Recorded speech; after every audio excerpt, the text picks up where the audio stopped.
This is a one-armed bandit. Sometimes when I pull his arm, money pops out of his head.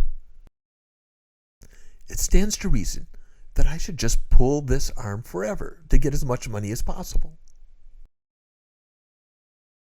I have yet to find any discernible pattern. Cover your eyes for a minute. Each time he pulls my arm, I give an amount of money according to a normal distribution. But he doesn't know the mean and standard deviations of this curve, and I warned him that if he peaks, he won't get to play this game anymore. This is a multi-armed bandit. In this case, he has 4 arms. The payout of each arm has its own normal curve, with various means and standard deviations. We will sometimes look at these problems less about maximizing reward and more about minimizing regrets. This can be calculated by the difference between what you got and the mean of the best arm. That is to say, you will feel bad about every time you were not perfect. All I know is the output history. With this, I can guess the mean, but I won't know for sure. One strategy is to pull an arm and then just continue pulling only that arm forever. I'll leave off the money visual to keep the screen from getting too chaotic. If I pick a random arm, my expected reward will be that of an average arm given this bandit.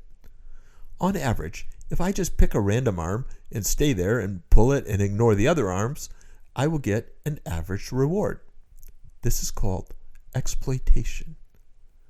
I found something that gives me money, so I'm going to continue exploiting it. Similarly, if for each arm pull I go to a random arm, I will get an average reward for all the arms. This is called exploration. Like if I only ever exploited, this will have a linear regret growth. For the best results, I would explore to find out which has the highest reward on average, and then exploit that arm.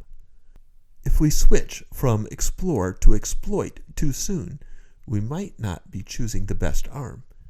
If we wait too long, that's arm pulling, where we are not getting the highest reward. That being said, in practice, we rarely stop exploring entirely. There are many methods of trying to get the most money in this game. One such method is Epsilon-greedy. This has 2 modes. In one, it explores, picking a random arm to pull. In the other, it pulls just the arm with the highest guess at a mean. Epsilon is the probability that we will explore rather than exploit during a given arm pull.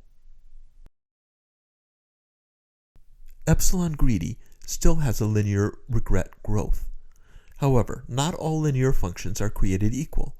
Epsilon-greedy performs very well in practice. In theory and practice are the same. In practice, not so much. With the upper confidence bound, or UCB, I like to be optimistic. I might say, sure, I can totally ride that trained donkey, or river rat sounds great for dinner, or yeah, let's get into that boat with a stranger in the middle of the night. It might go great, and being in that boat on the ocean with glowing water is magical, or you might throw up your dinner.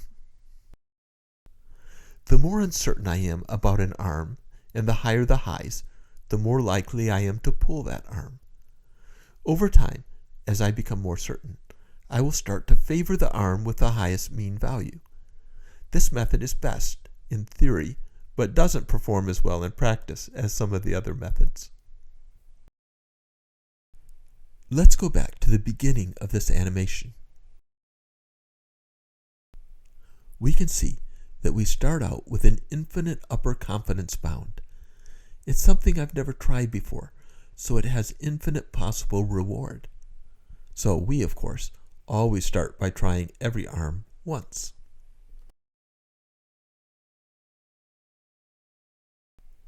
Then we choose the arm that gave us the highest reward. It doesn't go well for us, and there are other less explored arms. Eventually, we mostly exploit the most promising arm. We will try other arms eventually out of curiosity, but we are also trying to balance wanting the highest reward with that curiosity.